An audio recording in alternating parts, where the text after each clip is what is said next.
ও আল্লাহর বান্দারা, এই জন্য আল্লাহ বলে জানোনি ও বান্দা তুমি আমারে ভুলে গেলা, কিন্তু আমি আল্লাহ তোমারে ভুলি নাই।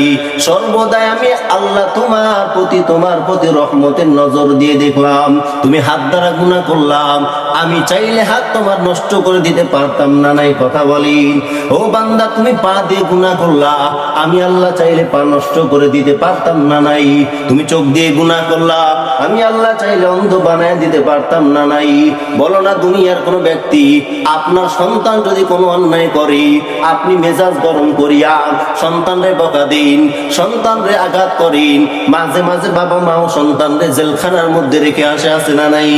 কিন্তু আমার আল্লাহ বলে বান্দা তুমি আমারে ভুলে গেলা, এরপর আমি আল্লাহ তোমার হাত বন্ধ করলাম না, তোমার এই জবান বন্ধ করলাম না। তুমি কি জবান নিয়ে গবেষণা করছো নি? বলে বাতিটা জ্বলে না।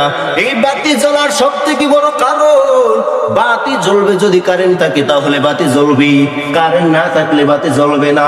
আপনি যে মোটর সাইকেল চালান, এই মোটর সাইকেল চলবে যতক্ষণ পর্যন্ত পেট্রোল থাকবে, অকটেন থাকবে, ততক্ষণ পর্যন্ত মোটর সাইকেল চলবে। কথা বলেন ঠিক কিনা?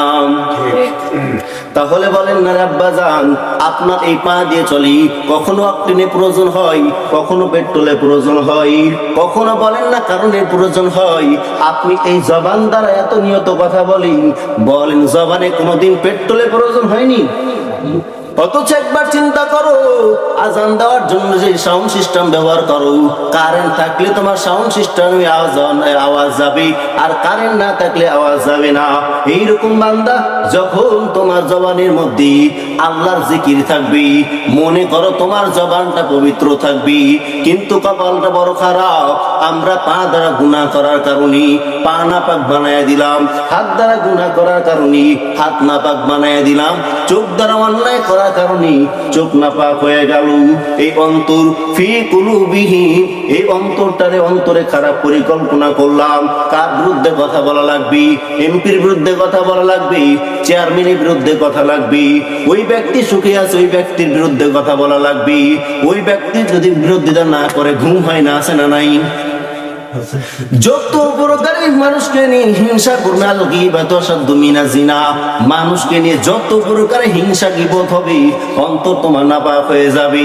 আল্লাহ বলে ওয়াহিয়া লিল কলব, যাদের অন্তরটা কালো হয়ে যাবে, যাদের অন্তরের মধ্যে দাগ পড়ে যাবে, নবী বলেন ওই বান্দারা আর কখনো হেদায়েত প্রাপ্ত হতে পারবে না। নাউজুবিল্লাহ বলবেন নি? আল্লাহ তাআলা বলে ও বান্দা তুমি কি জানো আমি আল্লাহ তাআলা কেমন জানো?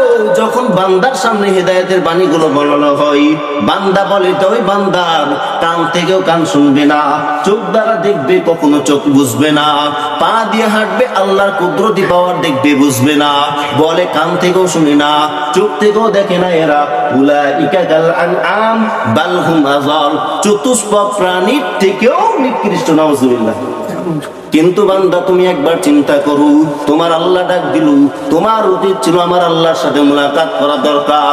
যেমন সন্তানের জন্য আবশ্যক হলো, ফরজ হলো, আম্মা জান যখন ডাকবি, হাদিসের মধ্যে পাওয়া যায় সন্তান নামাজ পড়তেছি, নফল নামাজ, আম্মা ডাক দিল ওই বাবা এই দিকে আসো, নফল নামাজ ছেড়ে দেওয়া লাগবে, মায়ের ডাকে সারা দেওয়া ফরজ। সুবহানাল্লাহ।